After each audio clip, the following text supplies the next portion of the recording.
Welcome to the Aussie Grappling Girls podcast, where we talk all things female jiu-jitsu. I'm Joe. And I'm Hannah. And together, we're Joe Hannah. It's after morning to you and all that. There's a bone meat potato. And then you can do like a British, one of those really British, like Not South London. Yeah. I could do South London. Did you live there? Yeah. Weren't you over in that neck of the woods for a while? Yeah, I lived in London for a couple of years, innit? I'll fuck that up. I'll be like South London, then I'll be something else. You're so like Ocker, Liverpool, Manchester. No, I wouldn't do fucking Scousers. They're not really people. They're Scousers. But you I'm are. from fucking Liverpool. You get fucking mate. You're gonna get fucking stabbed. You know that? That's funny. Oh, so People are like, who the fuck is Kyle?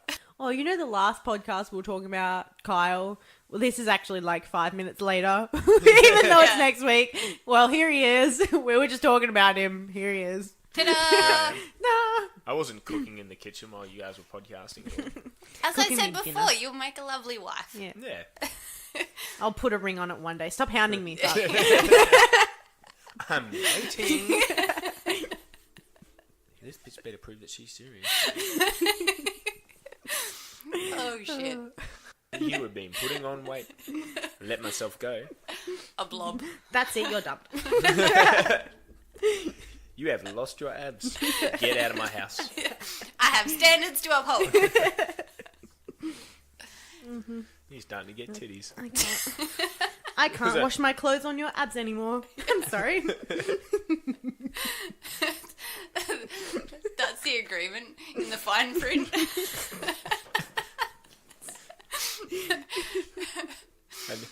I need to be able to scrub my clothes with soap on your abs. And if it's not, get out of there. Get out of my house. I'll find myself another black belt. Shit. Yeah. Shit myself. We're all sweating in this room. It's like a box. This is why I'm not wearing pants. Sweaty upper lip. Does everybody want my full name? Yeah. Yes. Yeah. The whole arrangement. We talked about middle names on the last one with Chris as well. We did, actually. We established that. Did I cut that out, though? I don't know, did you? I don't remember it when I was listening. No, I did you cut cut it it. out because it was really good, but the sound quality between us all, it was too weird and I couldn't fix it. Oh, okay, well, so the whole world doesn't know that my middle name's Gretchen then. And they Yeah, do they now. My middle name's Anthony. I can see that. It's written in your face. You can definitely tell your middle name is Anthony. Yeah. You just got to look about you. I met someone the other day that told me their name. I was like, you do not look like that. They're like, oh, sorry, it's the only name I got. I was like, well, you fuck just no. don't look like it. Let's go down to the Change your registry name, office and please. sort it out. Yeah. Isn't it funny how you see someone and you're like, yeah, they look like that. Yeah. But then when they tell you your name is something different. It's like someone called Todd always looks like a Todd. Yeah. They're always... Yeah, I only know one Todd, and that's pretty true. Yeah, I know, right? I know. Yeah. Todd, right? I only know one Todd, and he looks like a Todd too. Exactly. I don't know how scientific this is, but I feel like it works. I'm sold. Yeah. Anyway, give us your full name and your rank. Go. So my name is Kyle Skiba, and I'm a black belt under Grayson West. I train at Legion 13 up in Perth. How long have you been training for? I've been training for just under 10 years, so coming up in a month or two will be my 10-year anniversary. You would have seen some changes in 10 years. Yeah, it's interesting, the change in the Perth scene, especially, because I started out here. I did 2 years with Adam Metcalf up at Amma Gym, and then moved to London and did 2 years in London training there. Oh, that's mad. Yeah, it was pretty awesome. That's where I got really sort of addicted to jiu-jitsu. Because I loved it before that. But You got there moving as over a purple belt, didn't you? No, you got there as a blue belt. I and you got there. your purple. I just got my blue, and Yeah. then I moved over to London. So it took me 2 years to get from white to blue. Yeah. With Adam, and then moved over just after I got it, and was there for 2 years, and got my purple just before I moved back. Yeah. About 12 days or something beforehand. And Because you were saying that it was really special to get it from the purple from Hodger. yeah. So I was lucky enough to be able to train at Hodger Gracie's Academy in London, and that was one thing I really, really wanted to be able to do, was to be able to say that I got my purple belt from Hodger Gracie. No, I might be a little bit biased, but I do believe he's the best grappler of all time. That's a big claim. I'd back him over Gordon Ryan still. He's just absolutely phenomenal. And I know. I was planning on. I'd spoken to Hodger at a competition, and I said, I really want to be able to say I got my purple belt from you. Can I, if I go back to Perth, because I only had a 2-year visa, can I come back in like 6 months? And if you think that I'm ready for my purple belt, then you can give it to me. And he's like, yeah, no, that sounds alright. And then like just before I left, he's like, hey, Carl's leaving. Here's a purple belt. He did it way cooler than that. Brazilians do most things way cooler than I can do them. So I was just gonna make the "my dick" comment. Right I've got a surprise for you, Carl. Yeah, my dick. Actually, there's a real funny story with Hodger in that I was getting changed in the change room there, and there was a dude there from Latvia. And people come from all over the world to train there. And this guy was really cool. And I was just sitting there chatting to him, everything like that. And Hodges walked out of the coaches had a room where they kept all their geese and all their equipment and stuff like that. Yeah. And Hodges just walked buck-ass naked out of that straight to the shower. And this guy was talking about how excited he was to see Hodger and stuff like that. First time he ever sees Hodger in person. Hodger's dick out. Just walking around, just swinging, just like boom, knocking his knees. And this guy's like, he was just like wide-eyed, like speechless. Like Hodger came up, like shook our hands with it. I was like, I don't want to shake your hand while your dick is out. But if I hadn't met him before and I'd met him, I'd be like, I'll shake your dick. I don't care. But this guy was just like, shake hands with him. I was like, shake hands with him, and Hodger walks into the shower, and this guy's like, what an introduction. It's like starstruck. But it's that Hodger's actually got this. He's got an ability to make you feel special.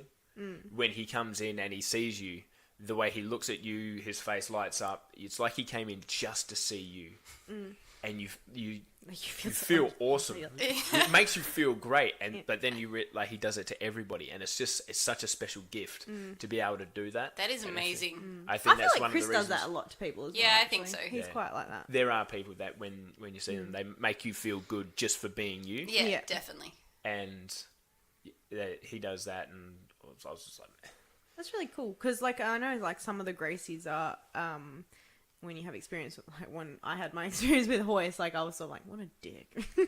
yeah. So we had that chat the other day. Yeah. That Hoist, we were talking about Hoist not letting go of the submissions Yeah, in the yeah. UFC, in the early UFCs. I was like, yeah, man, he seemed a bit of a dick for doing that. Yeah. And then met Hoist at a seminar. I'd only been doing jiu-jitsu for like 2 or 3 weeks. I was like, why not spend $100 on a seminar? Go with down like a there. legacy, you know. Yeah, go down there in shorts and a shirt with a couple of mates, and everybody else is wearing gis, and we're like, we fucked up.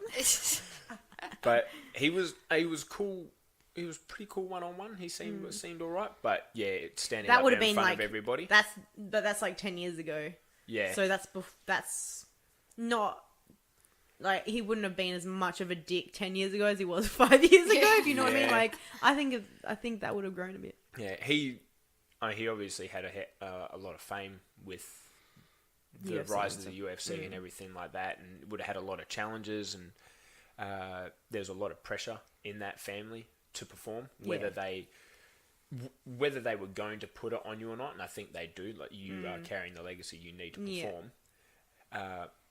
You would feel that pressure anyway. Yeah. And I think he became maybe quite defensive and became maybe arrogant. Yeah, he was quite arrogant in a lot of the answers that he gave and stuff like that. But I do remember one of the questions was that he was stuck in maybe an armbar or something like that, whoever in a match, and the guy asked him about him not tapping. And I just remember the look on his face, and he's just like, he put his arm out as if he was in an armbar. He just, go ahead, break it, because I'm not going to tap. I was like, that's pretty cool. That's intense. Because I tap before my arm even gets to straight. So, mind you, I'm not fighting on TV for a lot of money. Yeah, maybe then I might let it. Yeah, break. I wonder if if there was a lot of money on the line, whether you would be like, yeah, it's worth it. Yeah. I've let my arm pop before and I regretted it. So Yeah. Yeah, me too, actually. I think everyone's let a submission go a little bit too far that they're just like, yep, that's my limit now. And they're like, no. When they're like, yeah, I'm going to tap early. yeah, Everyone's been scared once or twice. yeah. Especially a competition that you want to get back to training. Yeah. Because training becomes a huge part of your routine Yeah. Especially of what you do. when you're in WA as well. Like, our comps in WA aren't that big enough for it to be like, I'm going to risk an injury for this. Like, no one gives a fuck about the Western Australian like comps at all in the scheme of like global jiu-jitsu, even like Australian jiu-jitsu. The WA comps are so minimal that you're like, why would you like risk? Yeah, they don't even. They no don't make a mark it, or a scratch on any of it. So it's sort of just like, why would you live to fight another day? That's why we have tapping in jiu-jitsu. Yeah, exactly. Yeah, and no one's really gonna like sing your praises for letting it go that far. They're like, most people would be like, "Why the fuck didn't you tap?" What a fucking idiot. Yeah, yeah. That's how I'd feel so stupid if I let my arm break. Yeah.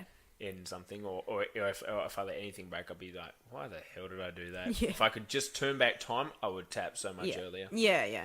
I know there's times when I have had submissions that go really far and I manage to get out, I think because the other person gives up because they think it's not going to be on. And I'm like, if they hadn't have given up, I would have been screwed because I think, like, sometimes I think my body can go further than it actually would. And I'm like, if they had actually stuck with it, I would have broken then. I'm like, that was kind of dumb of me. You sort of think that your body's going to hold out and you're like, no, I'm going to find the gap. I'm going to get out. I'm going to be fine.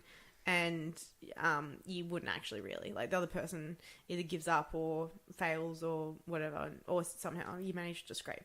People as well also, if they wanted to break your arm, then they would explode through it. But a lot of people aren't really that way inclined. No. I've got the arm straight. I want to put that little bit of pressure. Okay, I got the tap. Yeah. Whereas if somebody was just like, I've got the arm, all right, snap it. Yeah. And that's there's guys in the competition scene that have that especially mindset. Like higher up you get, you probably experience with like black belt comps is like it's kill or be killed. A lot of the situations, it's like they're not gonna let it like control a sub with like that smaller intensity as you would on the mats or like at your own club at the gym. Like they've got an arm and they're gonna reef it on as like hard as they can, like pretty fast. I found that in one of my first black belt comps against Will Diaz. That he got me in a foot lock, and I thought, where I am, I don't feel like I'm in that much trouble. But the way he was able to put that lock on so incredibly fast. Yeah, and especially foot locks, like the gap between it being on and off is really short. Yeah.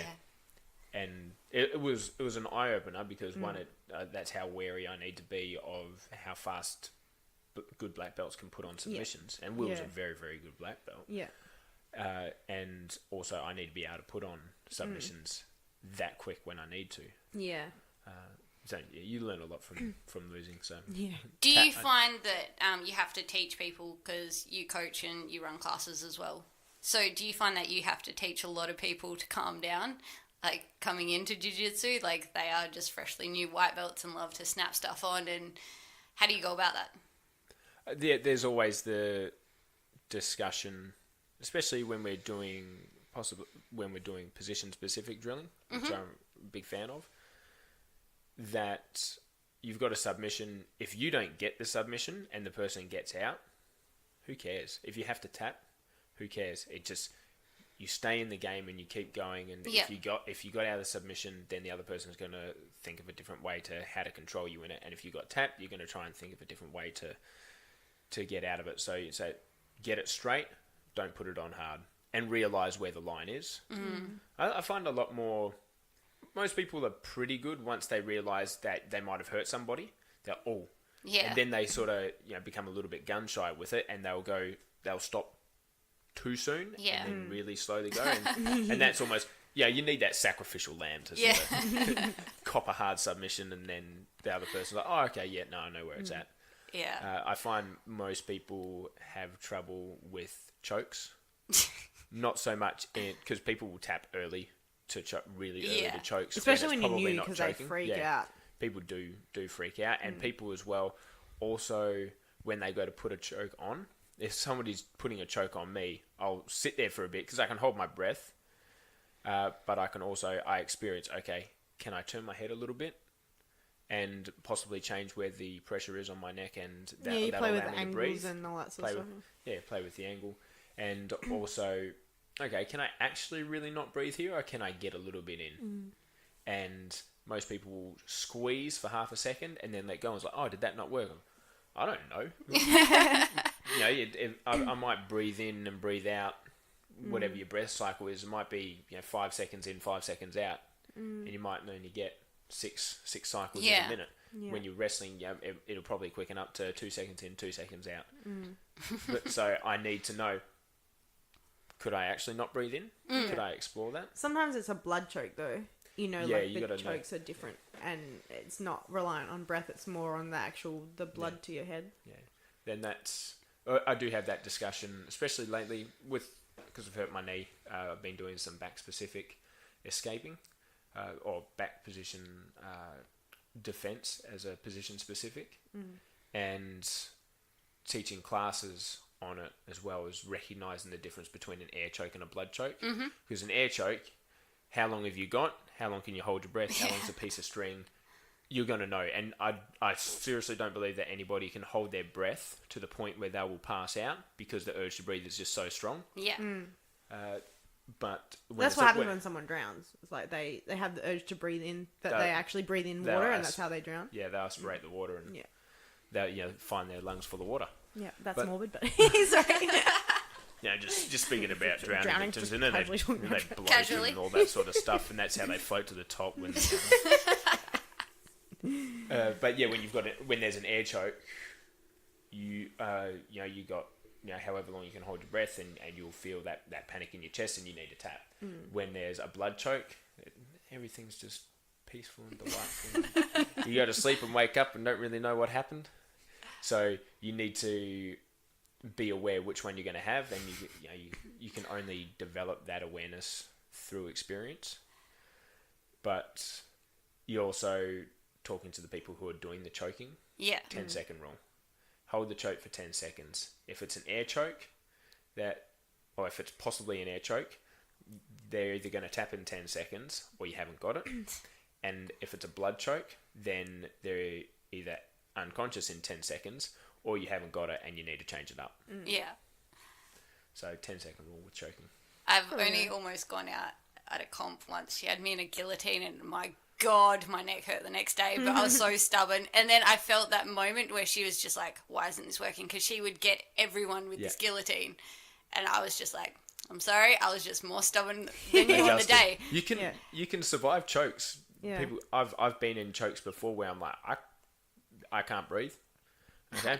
I'm going to hold my breath and hope they adjust. And you hold your breath for long enough and they'll adjust. People are pretty impatient with chokes quite a lot, that they actually give up.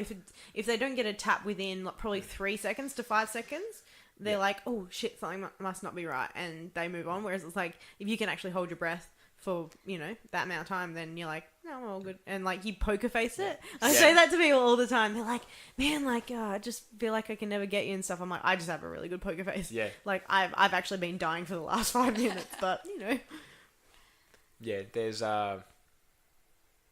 definitely times where they're like, oh man, was that choking on? I was like, no, it was on. If you had held it for another second, I would have tapped. But you let go, so it doesn't count. It's not always apparent when the choke is on. Yeah, you could be going for it. And you might have the pressure in a really good pressure, but just off to the side of the trachea, and you might be pulling on one side, and maybe that would be enough for a blood choke if you had the other side. Yeah, but you haven't got it. So it's not always apparent to people, and they go, oh shit, I've lost confidence in this choke. I better adjust it. I find that with the arm in guillotine, I've been trying to do that. And I got one of them today. It was great. Everyone keeps saying that I can't feel when it's on. And they're like, oh no, it was on. Yeah. That was like me today. I was like, I don't think I've got this. And then he tapped. I was like, oh, okay, it works. Like, I physically can't feel when the difference is, because I'm trying to adjust everything to what I know in my head. It is a bit hard with the arm in. Like, it blocks that sensation of being the position on the neck, I think. Like, you can't fully feel where, because when it's, skin on skin with your neck on one side and the other, you can usually feel what's going on. Whereas with that one, because the arm's in, you're like, you have to rely on the fact that their arm is covering half of their neck. Yeah. with it?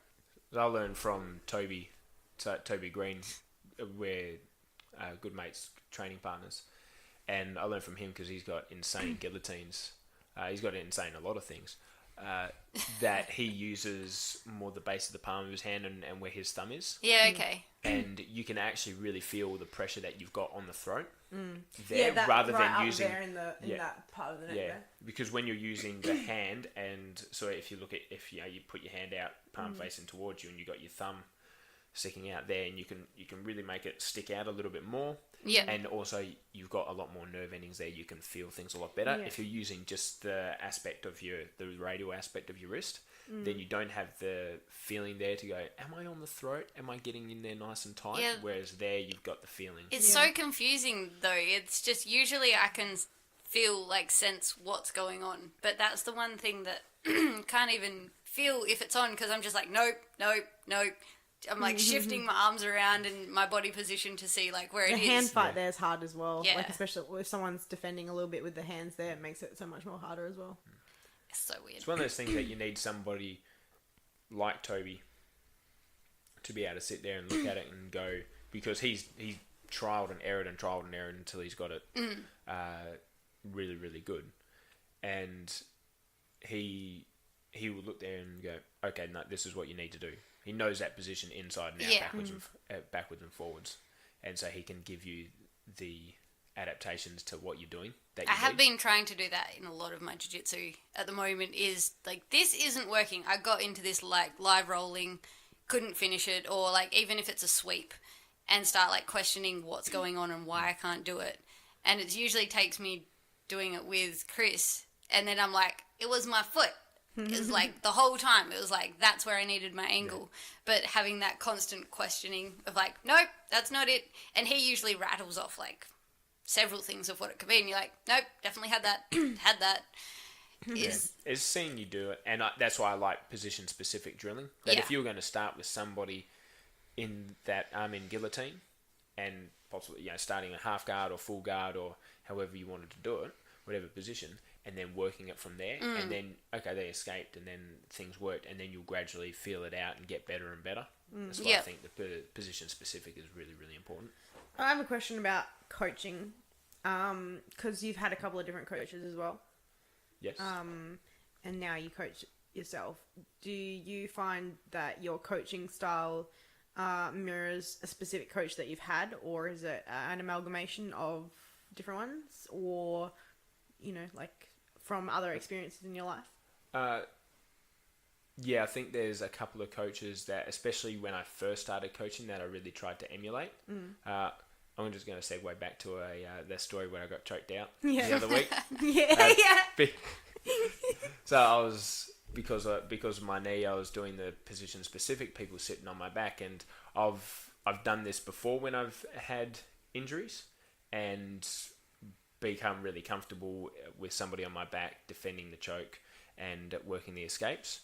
And I got a white belt to sit on my back, and I'd escaped a few times, and so I was just I'll give him the deep rear naked, and once he's got the deep rear naked, then I'll go to escape. And so he puts the rear naked choke in. You've got the one hand locked in the bicep, the other hand on the back of the head. So I was looking to peel the hand down off the back of the head, down, and hold it down close to my hip, and then pop my head out the other side to take the pressure off. And I thought I was going to get out, and then I remember sitting there just, why do I feel so weird? I was just, well, I just feel really weird. And I looked over, and there's one of my training partners, Connor, he's like, yeah, man, you just went out. I was like, did I? What happened? And then I realised Ryan's still sitting on my back. I was like, how did this happen? and I looked at him and I was like, oh, that's right, I had the rear naked choke. He just had a good laugh about it. That's so hilarious. So as a black belt, I got put to sleep by a white belt. That's the first time you actually went to sleep, isn't it? That's the first time I've been to sleep. I've been very close a couple of times. Thinking back, Toby's nearly put me to sleep a bunch of times, but I've been pretty good in being able to tap. But this one, I was like, I was getting that hand really close. Yeah. And I knew I was going close to going out, But I thought, I've nearly got this hair and I'm going to go for it. And then... It's totally the point where you think you're going to get out. Because that's what happened to me when I got choked out the first time a month ago. I seriously thought that I was going to get out. And I was like, I just need to put my hand through here and I'll release it. And I was out before I got to that point that I could actually release it. And was then that the baseball bat choke? Yeah, that was so bad. And I woke up like, what is going on? Like, because I had a full on like dream experience of like continuing the role. Like while I went out, I actually thought and dreamt that I continued the role and things were going on, and then we finished the role and we're like, by me. yeah, like you think that things continue on and your mind plays out what's continue, and like it full on went to the point where it's like fast forwarded into like we finished, slapped hands, went, and I was getting changed and getting ready to go, and then suddenly I was like looking at the ceiling and I was like, whoa, that happened like really fast, like what the hell? And you for a second you have to like really sort of get yourself together, like what the fuck is going on? And you're like, oh wow. I haven't been out like training, but I've like gone out for other reasons. Just been sick and whatever. I go on full on journeys. Yeah. Like Crazy. I feel like Who needs mushrooms? Yeah.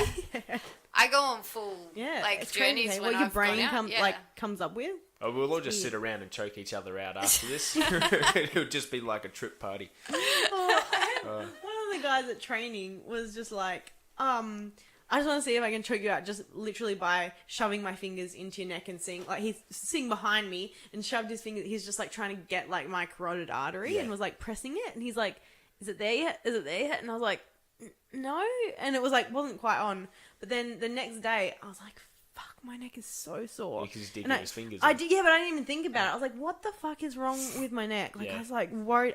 I thought it was my glands because it was like, what the fuck is going on? And I was like, oh, fuck yeah, of course. Like, he was shoving his fingers like into my neck as deep as he could. What a great idea. Yeah. I did say though, after I got choked out, I did say, I was like, I didn't tap though. You just pussed out on killing me. Like, who's the bitch now? I feel better now. Yeah. Good. Yeah. But if we go back to my coaching style and coaches, so there was 2 coaches that I had in London that I really admired and wanted to be able to emulate, especially a teaching style. So one of them is a gentleman by the name of Oliver Geddes, who there's a lot of people around the world that know who he is. I think he's opened up a couple of his own gyms now. He was a black belt under Hodge Gracie, got his black belt in, I think 6 years. Not a gifted physical specimen by any stretch of the imagination, but a very, very smart individual. And kind of like John Danaher. Like John Danaher. Not as philosophical. Yeah. But with a London accent instead of that Kiwi accent. And he doesn't always wear rash guards. But he had a very scientific approach to his learning, and he was able to translate that across to his teaching. Because nothing really came to him naturally, everything came through hard work and study. Yeah. He was so cognizant of the discovery of little techniques, little tips, the little positions that made things work. You've got some guys that just can do it. Yeah. And they don't know how they can do it. I just do this. He finicky details. He had looked at every single part of that, and I really wanted to be able to do that to the same extent as him. Yeah. Be able to tell people, okay, you don't understand this position at all, but let's break it down into some concepts. Yeah. And there's little details. And another one is a guy, Alex Ferrer, who was Hodge's head coach. He was the head coach at Hodge's Academy for the 2 years I was there, a bit before and a bit after. Now he lives in Texas, coaching at a Gracie gym there, being the head coach there.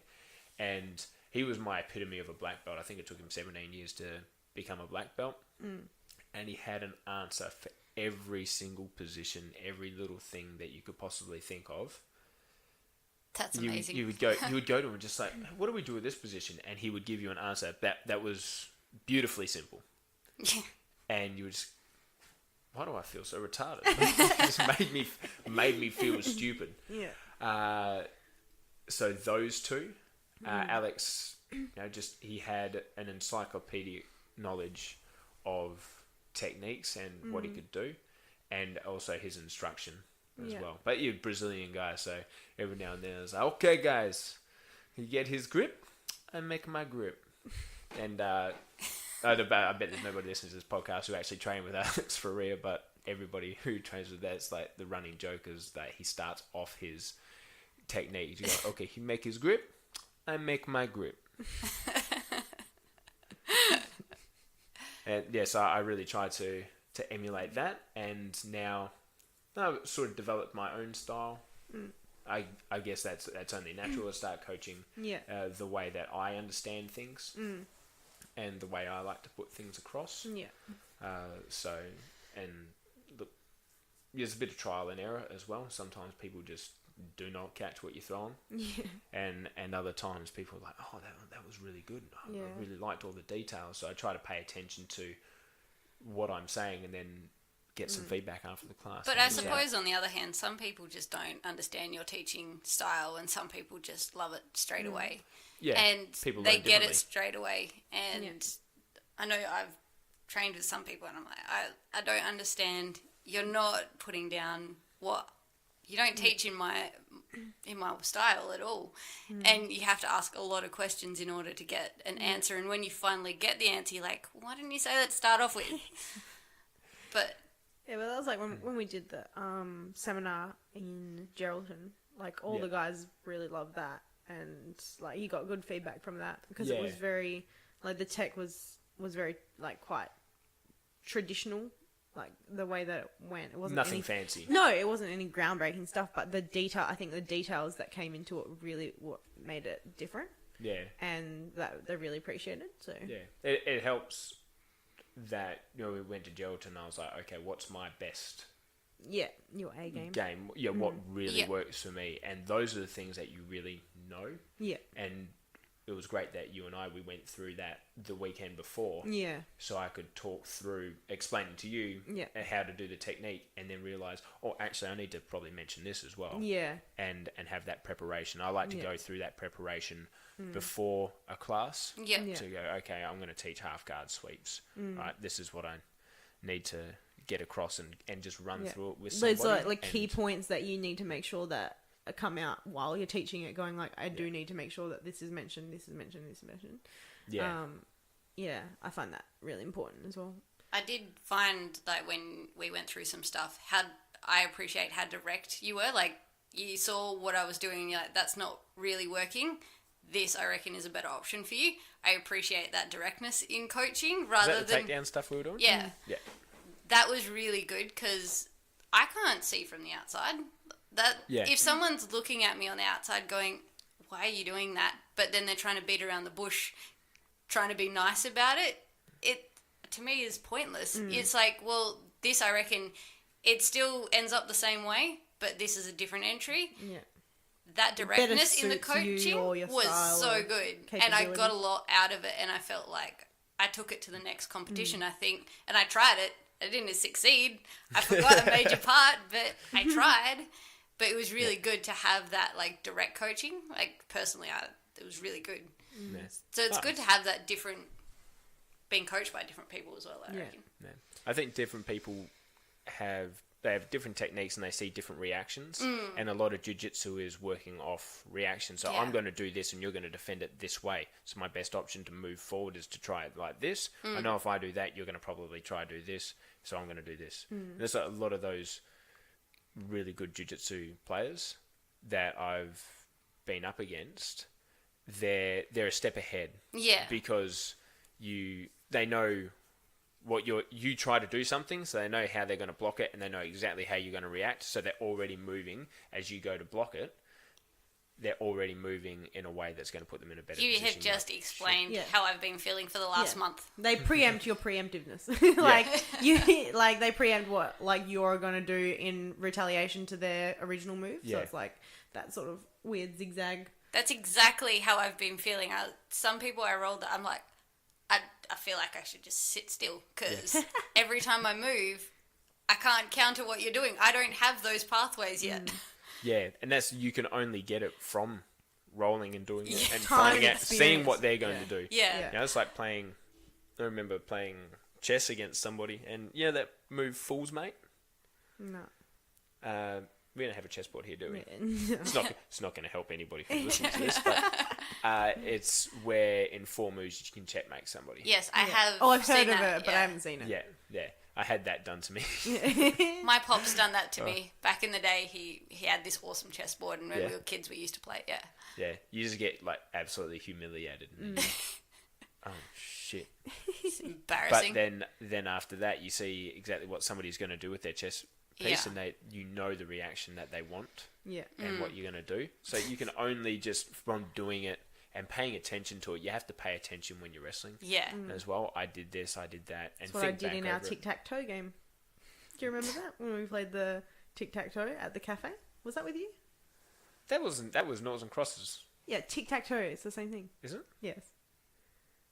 Tic-tac-toe doesn't sound right. Noughts and Crosses sounds proper. It's the same. You fucked me up. I'm sorry. I was like, nobody ever wins or loses at Noughts and Crosses. It's always just in a draw. And then I just with it going, and I just got like smoked. I was just like, that's because like that. I felt so it was shit. like one of those things like that chess game is where like you can only get someone with it probably once or twice, and then they know the strategy behind it. And like I always know playing that, I do that, and I know exactly probably where you're gonna go, and I already have like the next move planned out for it, and I'm like, I'm surely gonna win. So, and then after what 2 rounds or the first round, you're like, I got this.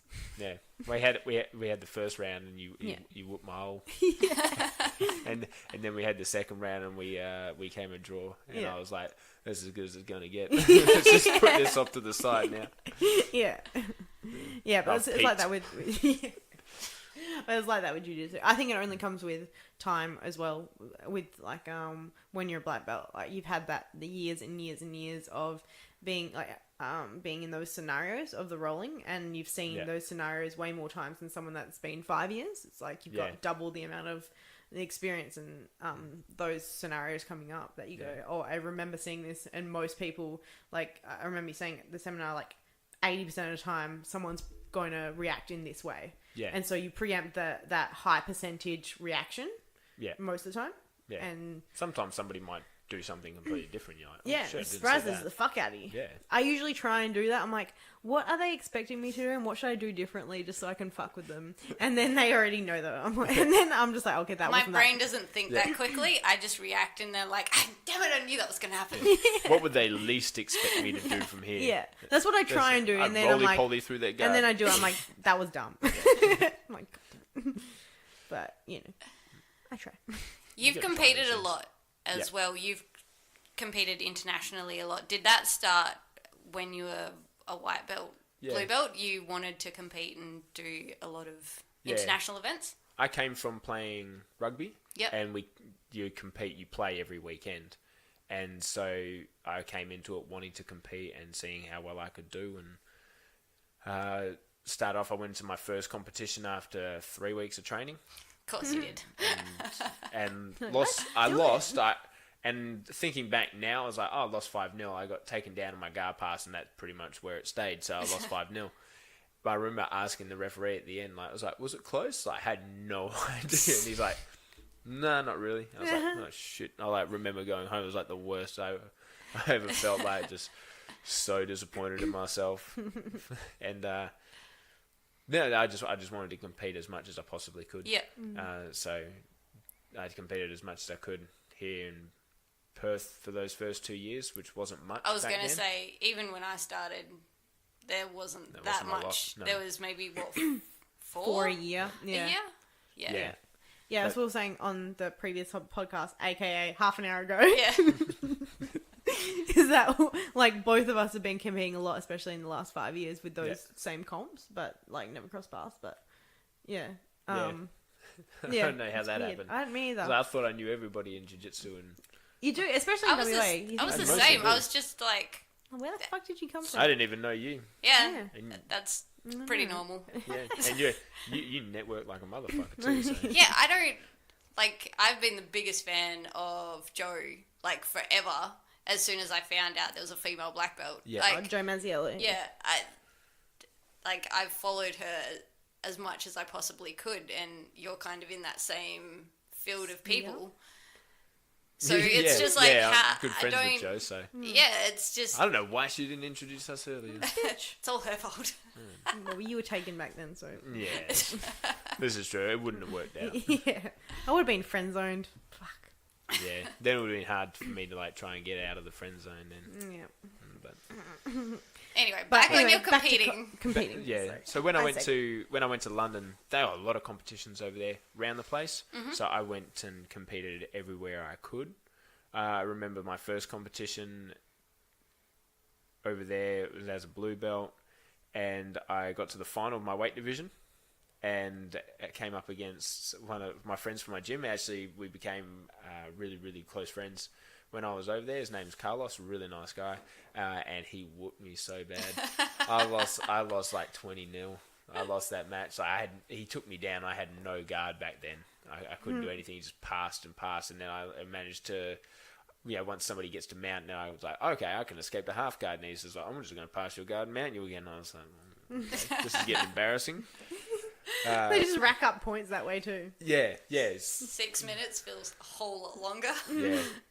And then after that initial bit of success, I went competition after competition after competition, losing first round. And I was like, man, this sucks.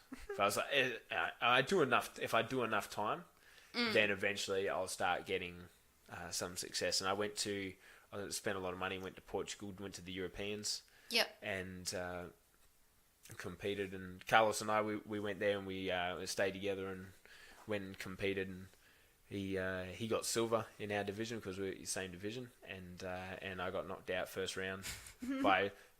When you get knocked out first round, you hope I hope I got the dark horse who just tears through the division, wins gold. And I'd be like, I lost, on points, but it's the guy who won gold. But yeah, he got knocked out in the second round. And I was like, you made me feel shit. That's actually a statement that really bugs me when people just when that does happen. I'm like, I don't care. Like, I lost fair and square. It doesn't matter if they went out to win. Obviously, my best game, just wasn't that. Yeah. And that statement bugs me when people say to me, because I lose a lot. That's part of jiu-jitsu, but... Yeah, you learn so much more from losing, but I remember I got back the week after that, I went to a place out in the middle of nowhere. I caught a train all the way out there. It took probably 2.5, 3 hours to get out there. It was out near Bristol, I think.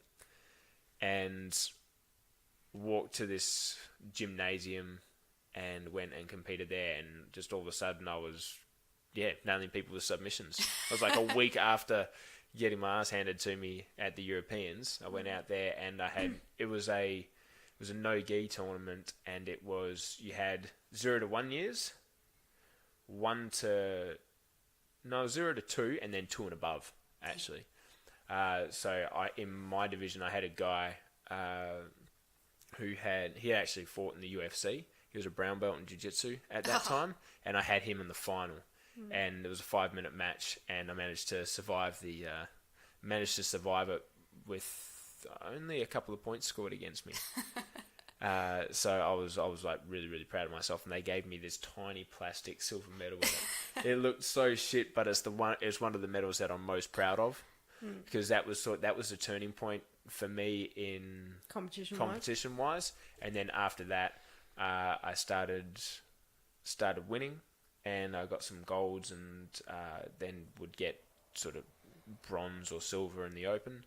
And then I went up, I did the Northwest Open one year, and I managed to come away with a double gold.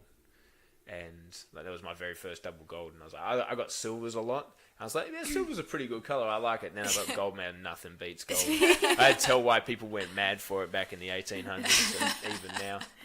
Because there's just nothing like that colour. And that's the satisfaction of it. Satisfaction. Especially double gold. when you're like, yeah. I think also when you've worked hard for it, when you don't always win, and then you finally get a double gold and it starts coming to you. That's what success feels like, rather than just being on top the whole time and feeling like it comes easy. Joe.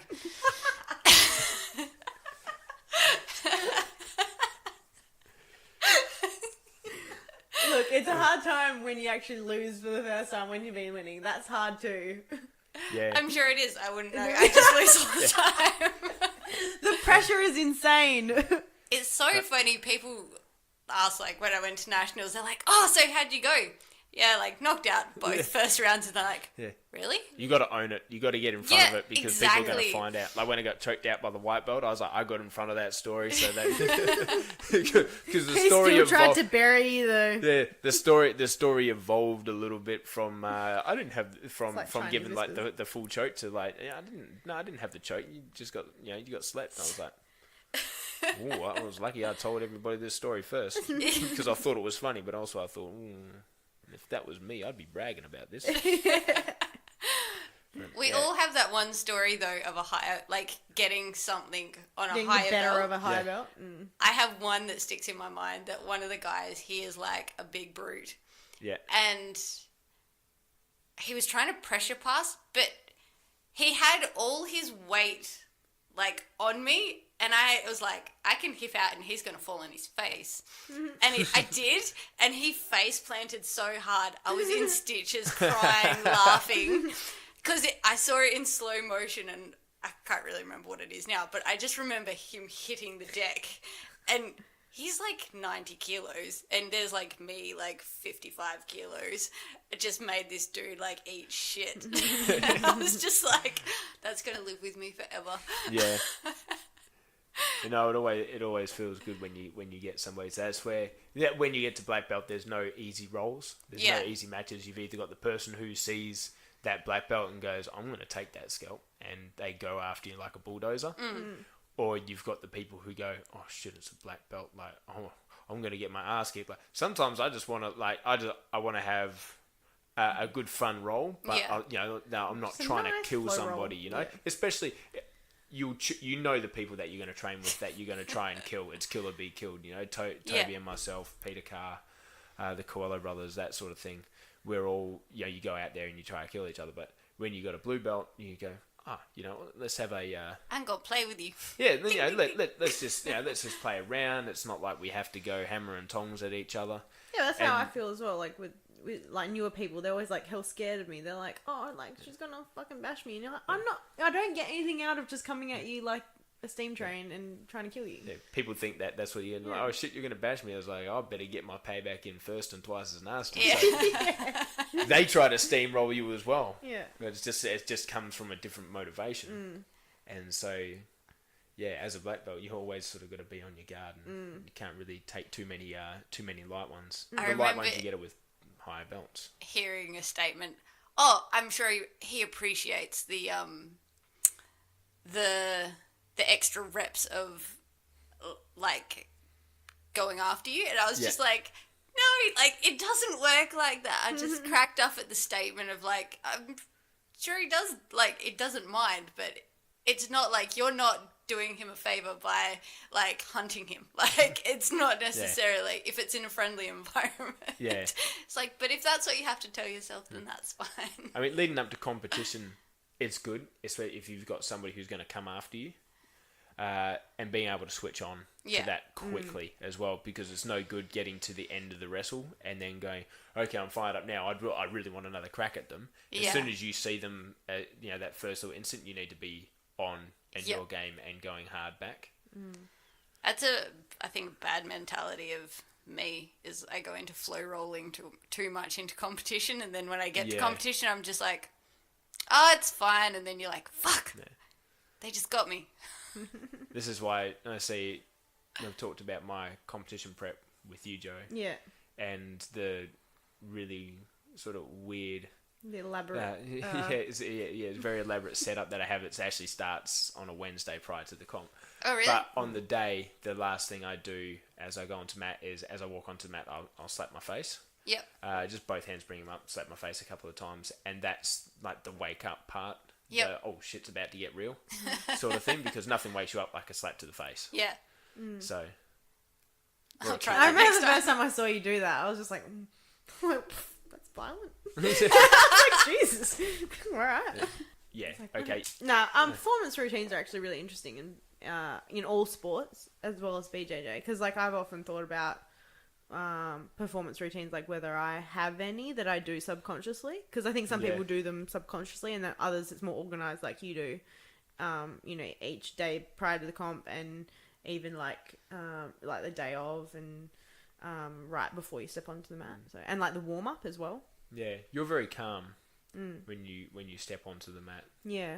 And it's almost as if it's just an everyday routine. Yeah. Whereas for me, I enjoy competing, but there's, you say, I enjoy it afterwards. Yeah. But always going into it, there's always the pressure that you put on yourself to do well. Yeah. And that part can be really unenjoyable. Yeah. And you can lose yourself in the nerves of it. Yeah. And that's why I have a routine that I go, okay, if I can nail this routine, it's the same as always. then I'm set every single time, and I can do well. And that's usually what performance routines are for. Do you have moments where, like, leading up to it, that you start thinking about, like, the competition coming up, and then your heart starts racing? Yeah, when and you then think of scenarios about the role, role, and your heart starts racing. you start playing I do get that, you get that adrenaline. Yeah. And apparently, so what I do this quite a bit with other things as well, but I start moving and like miming what I'm thinking. Yep. And people are like, what are you doing?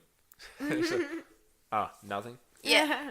I've done that with throws. Yeah. I was before work. That happened to me, before a like- competition. I was just like, I need to be here, and I'm just like, You at work doing this? Yeah. I was like, oh shit. That was like the night before the super fight. I was lying in bed at night, like 1 a.m, and I just kept thinking about scenarios of the possible fight that was happening the next day, and my heart just starts racing. I'm like, fuck, I feel like I'm having a panic attack. But right on, like, when I am about to go on the mat, like, I usually try and act and feel super casual about it, because that controls my arousal level. So like when you're, the word arousal in this case, like when you're in sport, it's like a graph. If you imagine like a graph, and there's like an inverted U hypothesis. So arousal is like nerves and like adrenaline and heart rate, and there is a level of like, as your arousal builds, there is a peak where it's like the right amount of readiness of nerves, and then it's like when you have too much, when you have too much, it's detrimental to your performance. But the right amount drops down. of like arousal is peak performance. So you need to experience that, but you also need to control it, and that's why some people listen to music, and performance routines are one of those big things that control the arousal level, because it brings your mind into like, okay, I've done this before, it's not a new experience, so it brings it into this like sort of more I don't know, controlled thing. I try to relax a lot leading up to and even the morning of.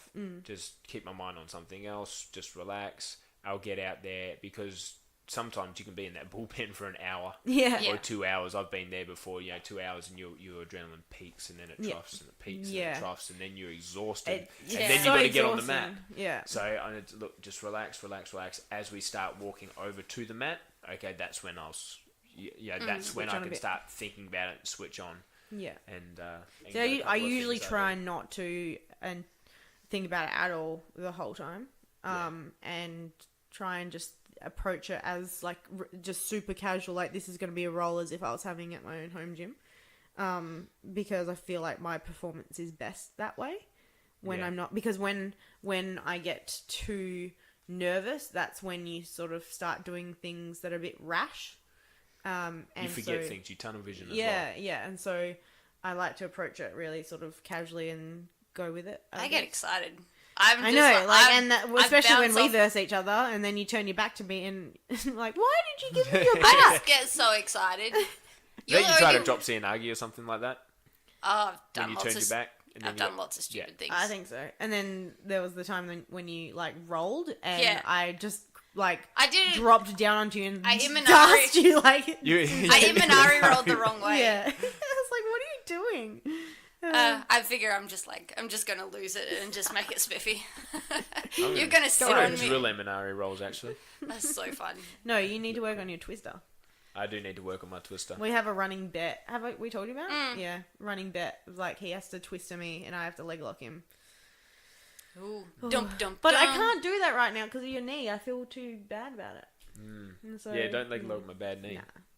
Then I'll be like, I was nice today. Then I'll be like, you can't have anything you want because you hurt my knee. I'm gonna sit on the couch and ask you to go get me food. Like, please, massage my I'm shoulders. a cripple. Yeah. Like, It's he your fault can too. join the cripple club. Oh, I don't know. Do you reckon he's a good candidate for it? Not at the moment. No. You're He's walking still around walking, just yeah. fine. Damn.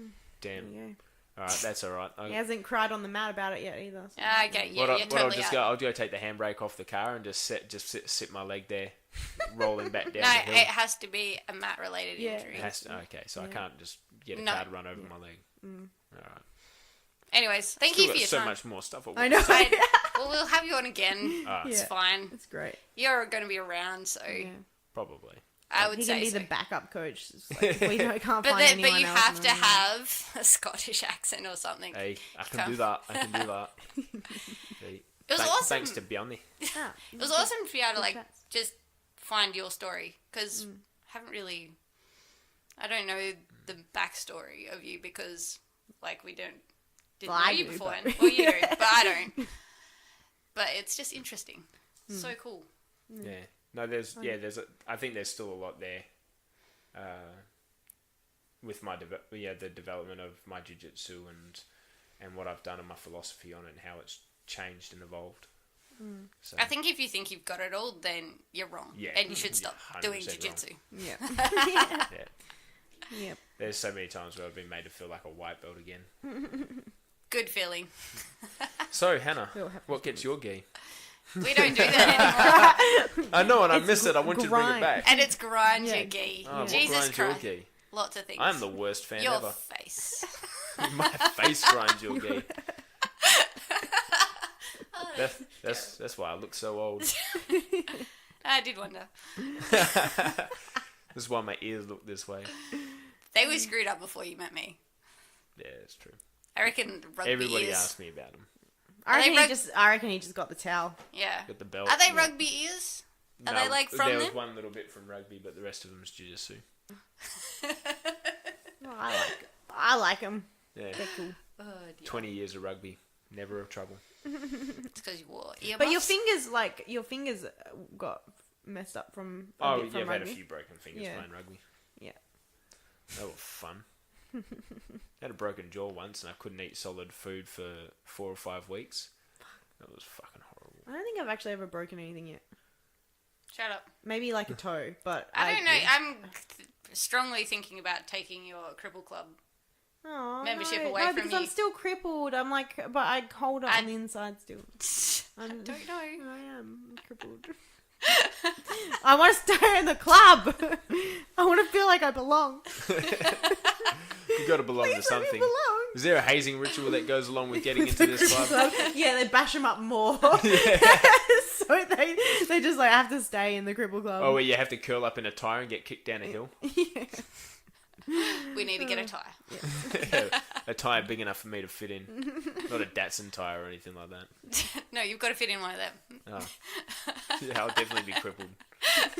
That'll fuck me up. Alright, we better leave it at that. Catch ya. Laters. See you, homies.